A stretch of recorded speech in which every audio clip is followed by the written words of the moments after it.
fair that's happening right now. So after this class, maybe consider going on to the virtual career fair that's being held on Handshake, which is the Office of Career Education's recruiting platform. And so if you want to participate in that, then you would go to joinhandshake.marshall.edu. The other announcement that the other email that I sent you was an example that we're going to work through today's class. So there's a handout, a PDF file that I sent to your email. Of course, you can look at it on screen if you don't have a printer available. You've just turned in homework number 5, which had some beginning concepts from chapter 4 in our book. We continue focusing on chapter 4 with this homework number 6. And so there are some additional questions related to Euler's equation, as well as some Bernoulli's equation questions that are in this homework 6, and it's due on Tuesday, a week from today. On the subject of Bernoulli's equation, for those of you who are civil engineering students and in lab, we're going to be doing a lab this week related to Bernoulli's equation. The handout is posted right now on Blackboard. I will print a copy of that handout for you, but this experiment is a little bit more complicated than some of the others that we've done before. And so I would ask that you spend a few minutes looking through the handout before you come to lab. So don't show up completely unprepared, but look over the procedure, the background, and then the experiment itself will make a lot more sense to you if you give it some advanced thought. Okay, so are there any questions related to the announcements for today?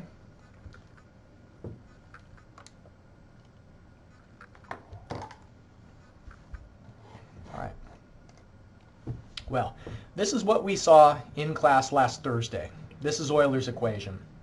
And this is the version of Euler's equation that you'd find on an equation sheet or reference manual. And what it's saying is that there is a variation in the piezometric head between 2 points. And so the rate of variation of this, excuse me, did I say piezometric head earlier? I meant piezometric pressure. So pressure plus gamma z is piezometric pressure. So there is a change in that having to do with acceleration in the L direction. And so the L here just is talking about a direction.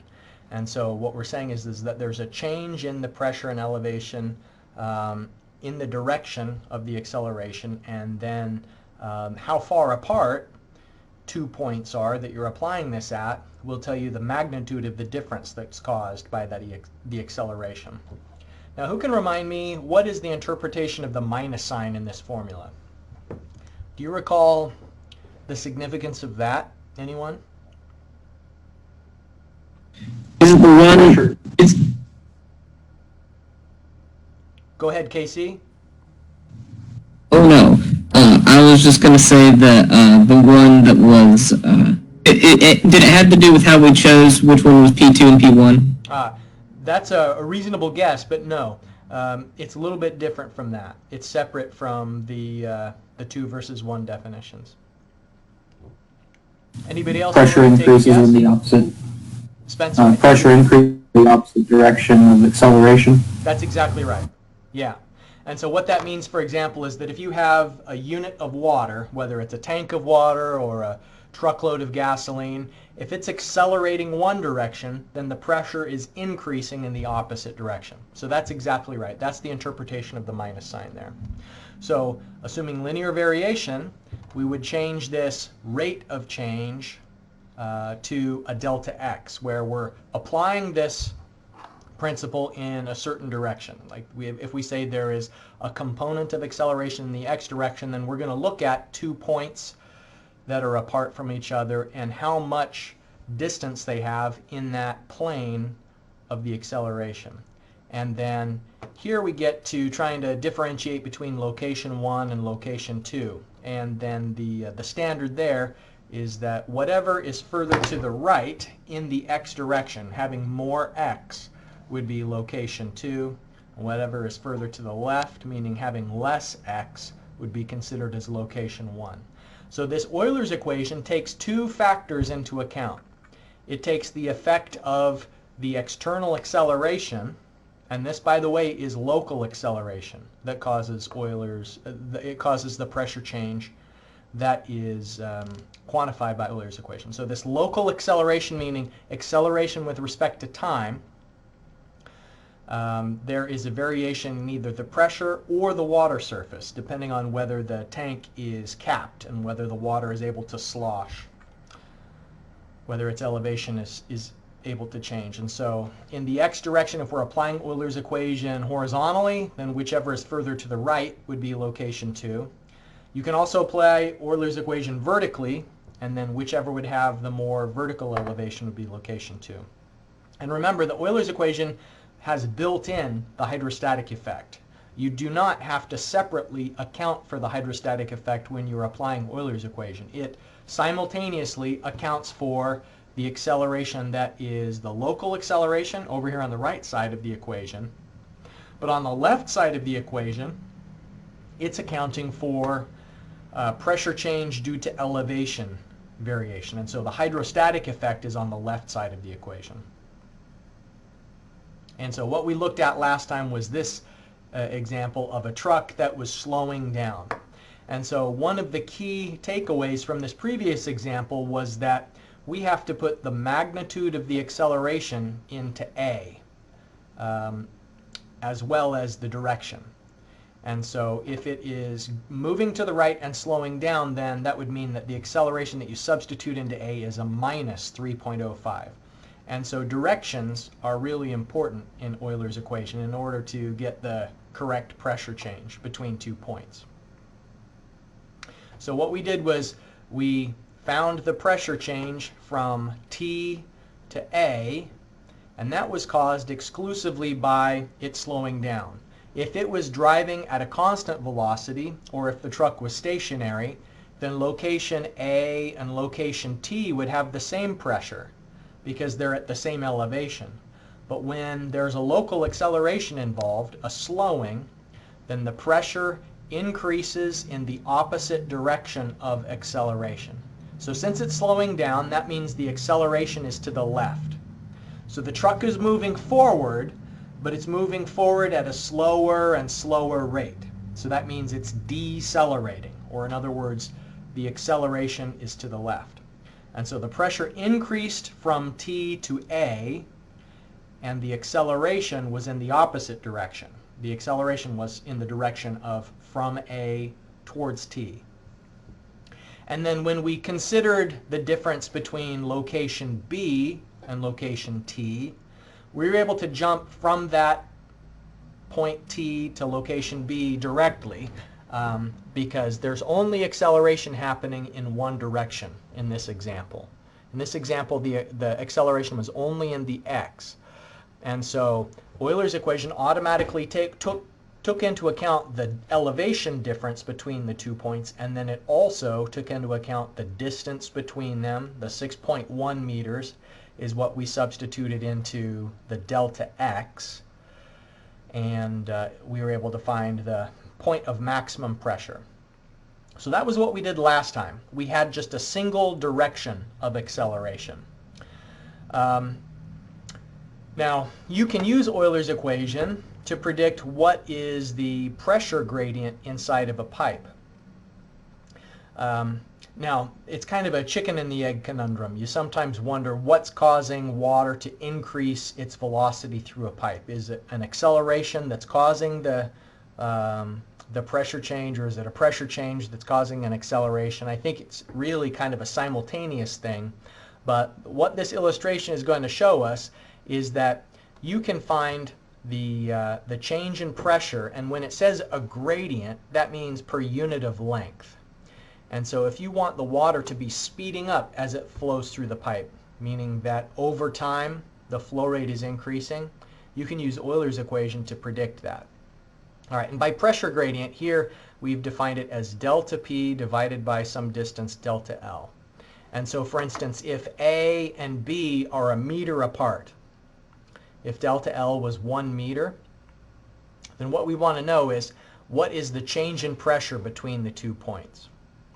All right, so now let's consider some of the lessons that we already know about this local acceleration. Local acceleration is when the velocity is increasing with respect to time.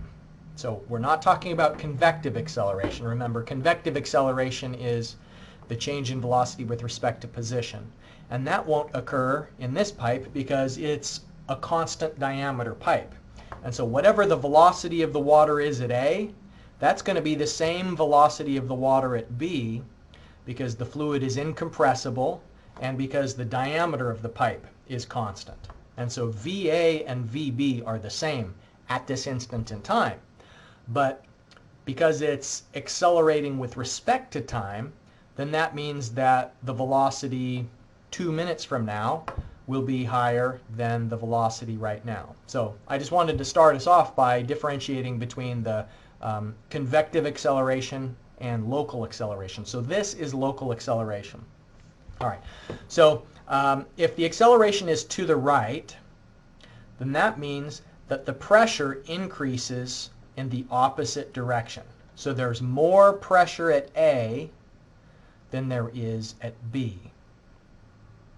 And conceptually, if you think about just the principles or what's logical and reasonable, that makes sense, right? That if there's more pressure at A, that's going to be forcing the water towards B. That's what's causing the acceleration here, is there's more pressure at A than there is at B.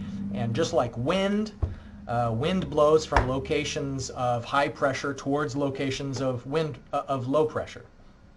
Or water flows downhill.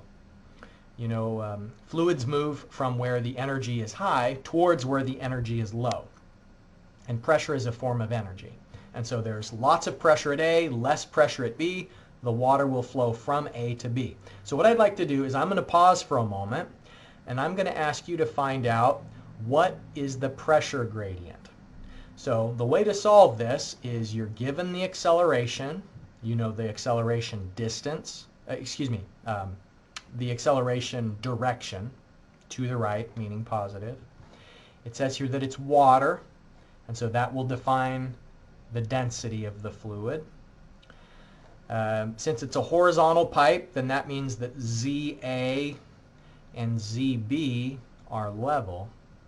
And so why don't you see if you can expand out Euler's equation, meaning to this form,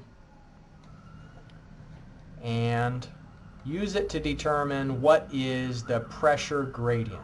So if they're 1 meter apart, what would be how much additional pressure is there at A compared to B? So what's the rate of pressure change per unit of length?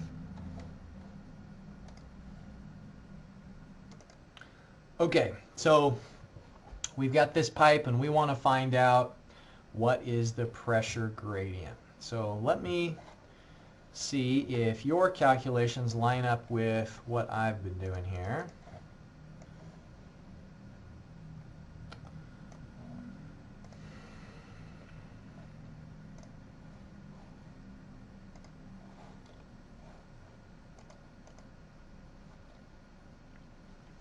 Okay, so we can see A is to the left, B is to the right, and so if we're accelerating it in the x direction, then that means that location B is going to be like what we call 2 when we substitute into this formula, because it's further to the right.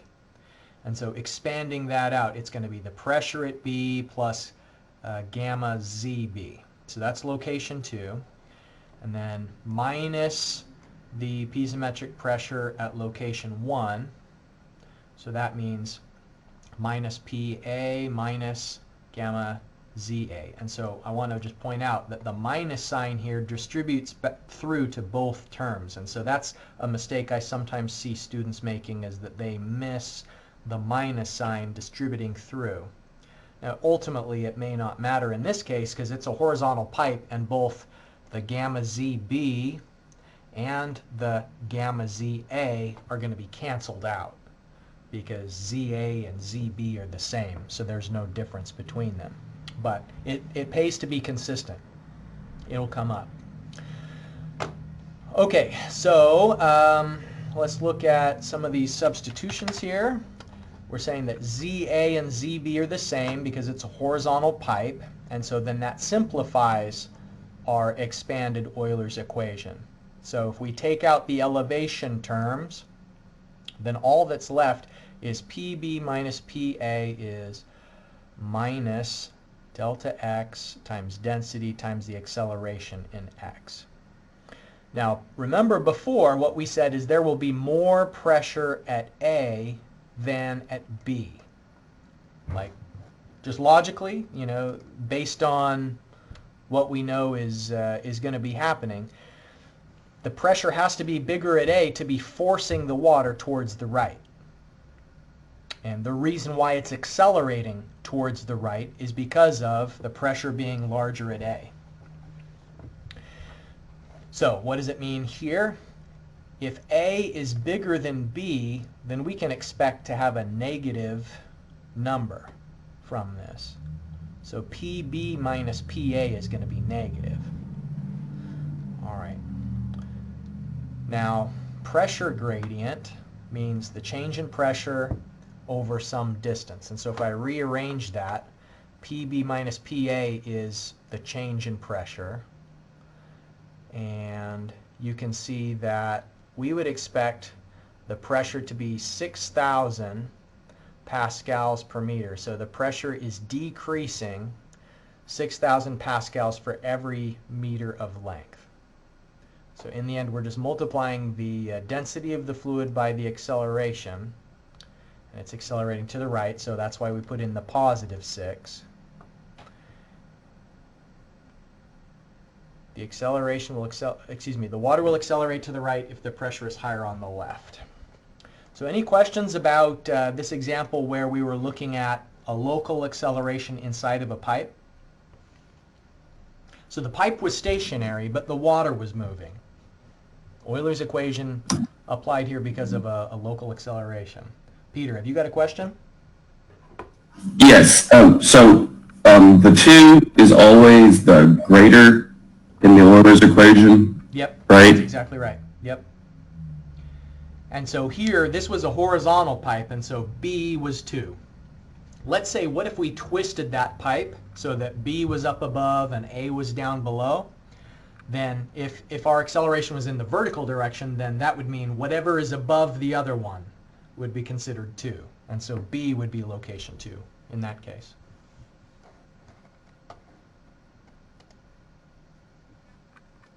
Any other questions?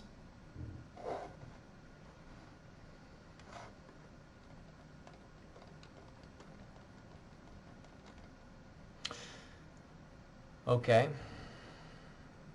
Now,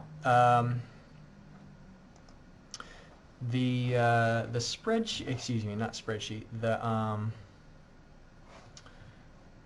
the file that I emailed you before class is this.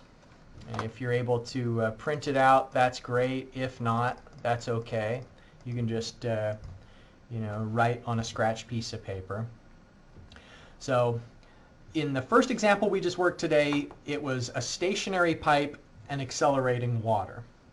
Euler's equation can also apply if the container is accelerating.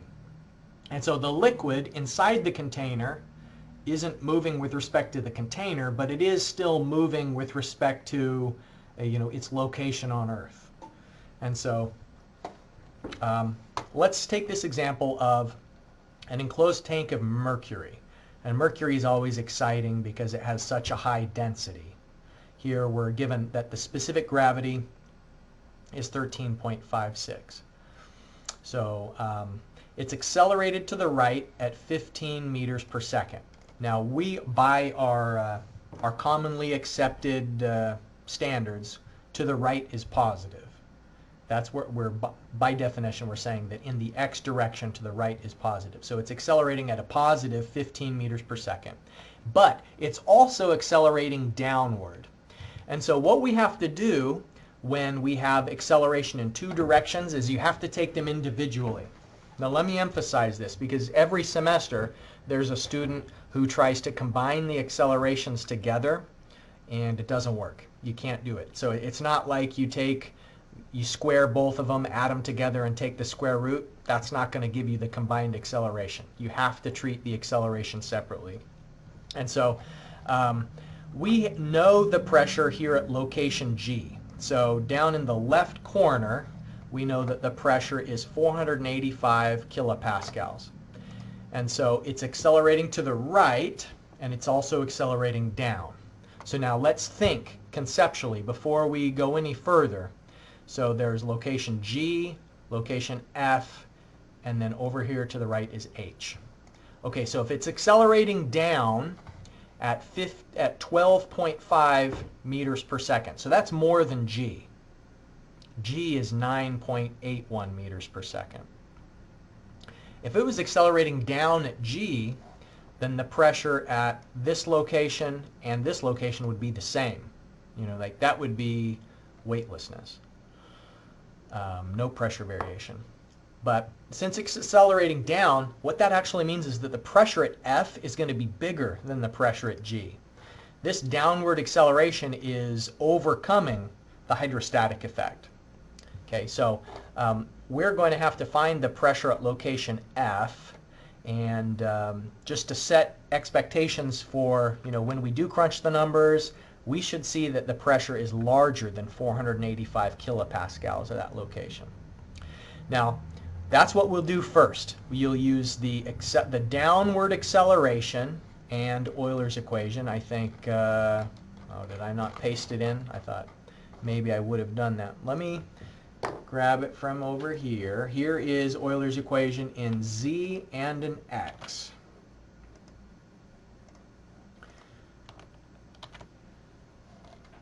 So the first thing you're going to do is you're going to use Euler's equation in the Z direction in order to determine the pressure at F. And then when that's finished, you start to consider the rightward acceleration, and then you use this version of Euler's equation. Let's see if I can move it up. Then you use this version of Euler's equation between G and H. So the two different accelerations are handled separately in this example. Okay, so what I'm going to do is I'll stop for a minute, and you have to figure out, first starting with this one, what is location 2, what is location 1, what is Z2, what is Z1. And it's pretty common to use the lower location as your elevation datum. And so it's going to feel like you're accounting for the elevation twice, because there will be an elevation component to what's going on the left-hand side of the equation with, you know, ZF minus ZG on the left-hand side of the equation. But then also you're accounting for the delta Z on the right side of the equation as well. All right, well, let me not drop too many more clues. I want to pause for a second and see if you can apply Euler's equation in the vertical direction, and then we'll look at that together before you then continue on forward to find out the distance between H and G. So rather than finding an unknown pressure change, we do know the pressure at location H, and we're solving for the unknown distance.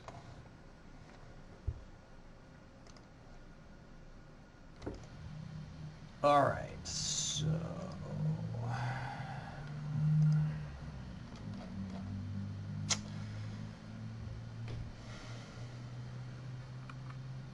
this isn't it, right?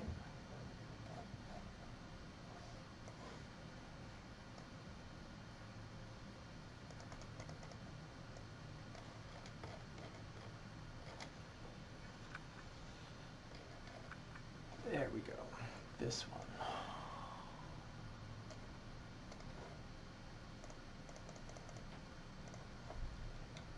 All right, now it's always a good idea to kind of define all of the given information up at the top and maybe do some preliminary calculations where needed. So for instance, we were given the specific gravity of the mercury, and with that we can determine the density of the mercury and the specific weight, both of which we're going to need in our equations today. You'll notice that we're defining the acceleration with the sign for the acceleration being down, because we define up in the Z direction as being positive. And so here, this little statement, just to set the stage that we expect the pressure at F to be larger than the pressure at G, because it's accelerating down faster than gravity. So here's the equation that we're going to do the substitution into. This is the general form. Well, this isn't the general form. This is the expanded form of Euler's equation in the vertical. And now we've done the substitutions for what is location 2 and what is location 1. So we're saying that F is 2 because it has more Z. It's higher than location G. And rearranging this to solve for the only unknown here, the pressure at location F. And so moving the gamma Z F over to the right-hand side of the equation, the pressure at G over to the right-hand side of the equation, the gamma Z G to the right-hand side, and what I said was let's have the vertical datum be that the elevation at location G is 0, and then ZF is 0.87. So now with all of the numerical substitutions there, this is how we can see that the pressure is going to be higher at F than it was at G. So here's the baseline. It's starting at the known location at 485. And by the way, I've said it before and I'm going to just keep hammering this point over and over and over this semester. It's a really good idea to take a few extra seconds and include the units in your calculations. When you're doing the substitutions, don't just write the number. Don't just write 485 because then, is that kilonewtons? Is it newtons? If you write out 485,000 and then make it clear it's newtons per meter squared, you're going to be less prone to combining numbers together that shouldn't be combined if you include the units with the numbers. You'll avoid mistakes. Okay, so now this is saying that the pressure decreases at G because of the elevation, the pressure decreases at location F compared to G. So we're going up through the fluid between the 2 points, and so ordinarily the pressure would be lower because it's higher in elevation, but the external acceleration of 12.5 meters per second more than balances that out. So we're going to be subtracting, so minus the negative acceleration. So there's this minus sign that's built into the equation, and this minus sign that is with the sign of the acceleration itself. So overall, the pressure as you go up through the fluid would be a little bit less because of it being higher, above, but then because it's accelerating downward at more than G, then that more than compensates for it. So then that means that the pressure at F should be 516 kilopascals. Okay, so now we have completed the analysis of acceleration in the vertical. So that was talking about what happens between F and G. Now we ignore what's going on in the vertical, and now we're going to apply the same analysis in the horizontal. So now just look at the acceleration in X is 15 meters per second. So here's our equation, and you're solving for the unknown delta X. Everything else is given. We know the pressure at H, we know the pressure at G, we know the elevation of both of those locations, and so in the second Euler's equation, in the X direction, the only unknown is delta X. So find out how far apart are they.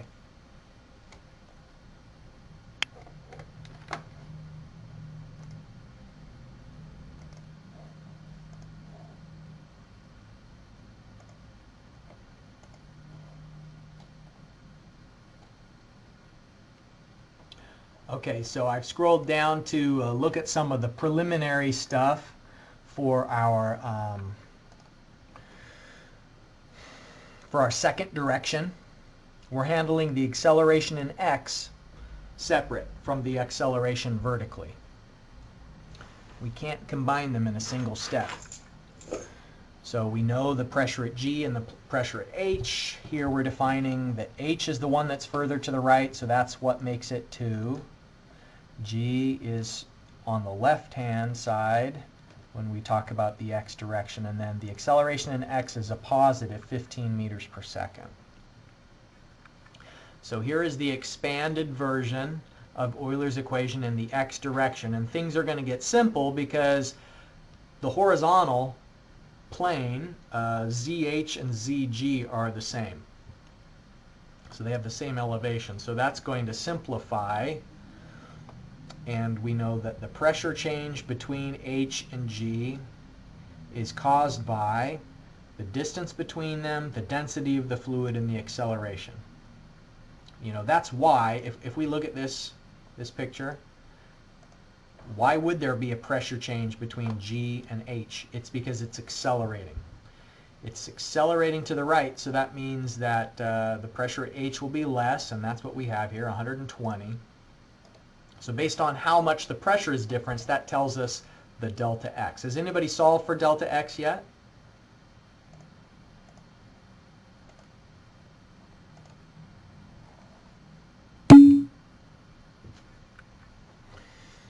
Zachary with the win.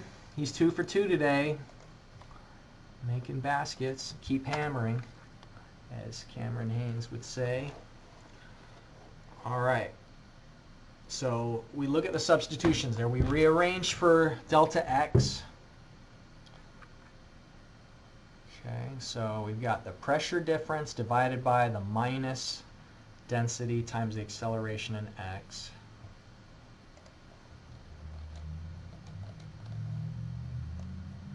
That's too zoomed in. All right, 1.79 meters.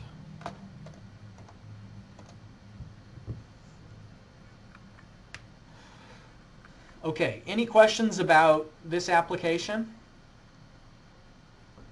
In both of the examples that we've looked at today, whether it was the pipe or this tank, the water was constrained in where it was located by either the pipe or the tank. You know, material was surrounding the fluid, and so it couldn't slosh around freely because it was contained in a pipe. But there are situations where the liquid elevation is free to respond to the acceleration. And before we look at the second example, are there any questions about the first one that we did before we move on? All right. Well, feel free to chime in if there are. So the second question is this. We've got a truck carrying a liquid, and it's water. So it's carrying water. And instead of having like a lid on the top, it's just open to the atmosphere. So you can think of this as, you know, it's like the kind of truck that you'd see, maybe a coal truck, or it's carrying scrap metal or something, but it's filled with water. And they know that this truck is never going to accelerate or decelerate more than 8.02 feet per second squared.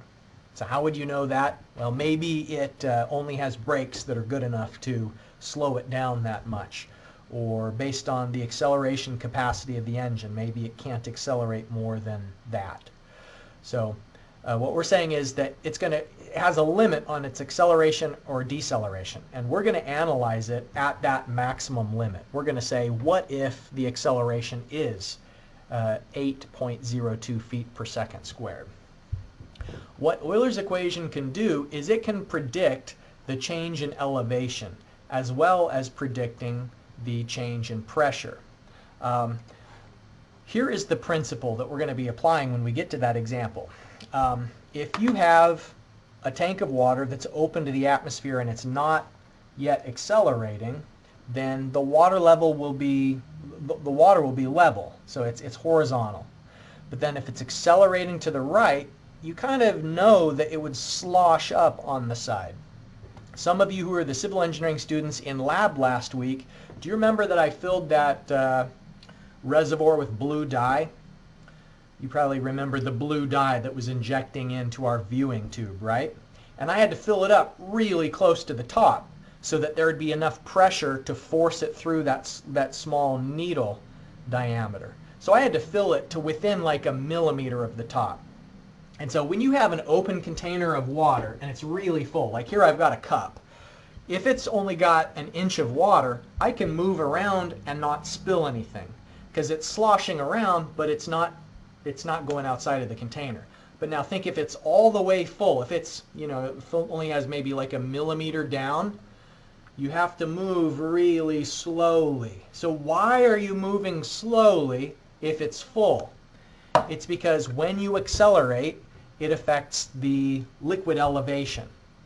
And Euler's equation can be used to describe the elevation of the liquid inside of the tank. And the way that we do that is that we say the acceleration is happening in some L direction. And when it's accelerating and the liquid level raises on the left, it would happen due to an acceleration in the right. So if you're accelerating towards the right, then it would increase in the opposite direction of acceleration. So that's similar to how pressure is affected. So inside the parentheses on the left side of the equation here, it's actually the piezometric pressure that increases in the opposite direction of acceleration. So it's not just the pressure that changes, but it's also the elevation that can change if the tank is open to the atmosphere and able to have the liquid level change, rather than just having like a lid on the tank, and so then the lid is restraining the liquid from moving. If it's open, then the liquid can increase. And what we know is that the angle, you can see here alpha, is determined by the ratio of acceleration in the horizontal direction relative to g. So the ordinary ongoing gravitational acceleration that the liquid experiences here on Earth, if you are accelerating to the right at g, then the angle would be 45 degrees, because the tangent of 45 degrees is 1. And so if a sub x and g are the same, then that would give you an alpha angle of 45 degrees. And so you can predict, based on how big the acceleration is, what the angle is going to be with horizontal. So that is what we're going to apply in this example. So the second example in that handout is we have this truck, and the bed depth is 7 feet tall, and the truck is 18 feet long. And when it accelerates, the liquid is going to slosh to the left. It's going to raise on the left when it's accelerating to the right. And so what we want to know is, if it's accelerating at 8.02 feet, you can calculate alpha with this equation. So you know the angle, and you know that the total liquid depth can be 7 feet on the left when it's accelerating. So the question is, if that total depth is 7 feet, then how much can you fill it before it accelerates in order to not have it spill? So this is a little bit of an indirect problem here, but it starts with determining the angle. And so what I suggest that you do is determine alpha, and think about this length is 18 feet. And so if it's 18 feet in total length, then that means it's 9 feet from the center back to the edge. So now you're going to be able to calculate the angle alpha, and you know that this is 9 feet. So that'll allow you to calculate this distance, and then 7 feet minus that distance is question mark. Okay, let me give you a second here to think it over and calculate, as a starting point, calculate the angle alpha.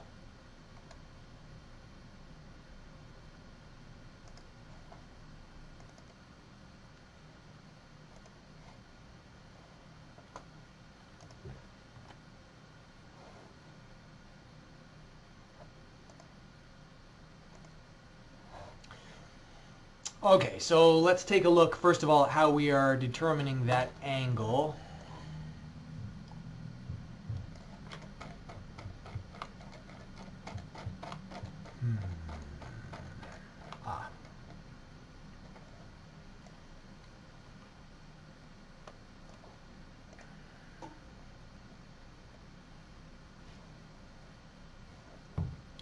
So like I mentioned, if the total distance from front to back is 8 feet, then that means it's going to be 9 feet from the center axis where it rotates about to the front, and also 9 feet from the center to the back.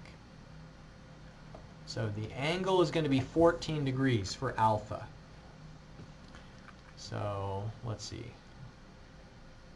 If we have 8.02 divided by 32.2, and then I do the opposite of the tangent on that, 13.99 degrees. Almost exactly 14 degrees. All right, and so that means, we're either going to have both 14 degrees here, and that would, if this base distance is 9, and we know 14 degrees is this, then we can calculate h.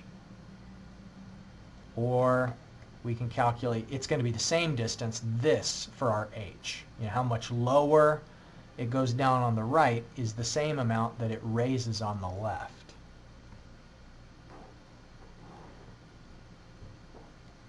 So you can see I set up kind of an analysis here that we want to solve for h, how much further it goes down on the right and up on the left. And it's 2.24 feet. That's the deflection when it's accelerating at maximum. So when it's accelerating forward at 8.02 feet, it's going to deflect up to 2.24 feet. Now, if it's accelerating less than that, then the deflection would be less. Delta H is going to be lower if the acceleration is lower. But this is at the extreme case. So if we know that it's going to be rising 2.24 feet on the left, and that means we can't fill it up 7 feet tall, because if it was all the way full, then the liquid would be spilling out when the truck is accelerating. So we have to leave a little bit of head space. Sometimes that's also called freeboard, not to be confused with the Lynyrd Skynyrd song Freebird. Freeboard. So the distance, the liquid depth would be 4.76 feet. And that's just another illustration of a local acceleration. So it is, the water is changing velocity with respect to time, and it's in a container that's forcing it to become accelerated, but since it's open on the top, the liquid level is also changing and responding in addition to the pressure adjusting. Any questions about this example?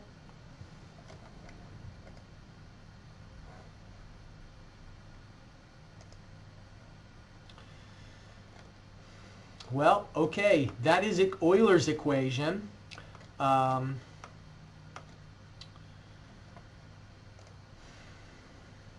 Homework 6 has several Euler's equation problems that you should be able to solve now. Today's Tuesday, and on Thursday we'll talk about Bernoulli's. And so let me just pull up the homework assignment real quick so that we can take a look at it together.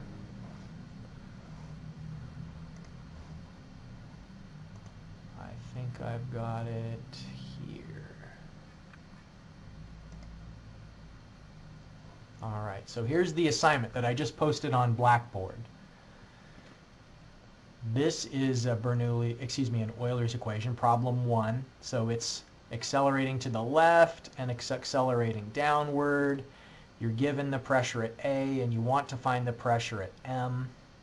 So you're going to have to do the same thing that we did in the example just now. You're going to have to first of all consider the horizontal acceleration. So that means between A and T. You can't find the pressure straight from A to M in a single step. You have to go from A to T, and then from T to M, considering the downward acceleration. So you're considering it in 2 different steps. So that's one Euler's problem. Then you've got another Euler's problem in question 2. That's similar to the example that we just looked at with the truck. Example 3, another one where we have a free surface of water that's accelerating to the right Oh, it's moving to the right and it's decelerating. So that's what's causing it to raise on the right side, is it's slowing down. So that's another Euler's problem. And then problems 4 and onward are Bernoulli questions. And so you won't be able to solve those until after Thursday's class. But problems 1 through 3, you could solve starting now. All right. Well, that's all I have for you today. Remember that if you're in the civil engineering lab that meets this afternoon and Wednesday, please read the handout before you come. It's more important today than it has been previously, and so I'd really appreciate it if you come to today's class meeting prepared. All right, hope you have a great day. See you on Thursday.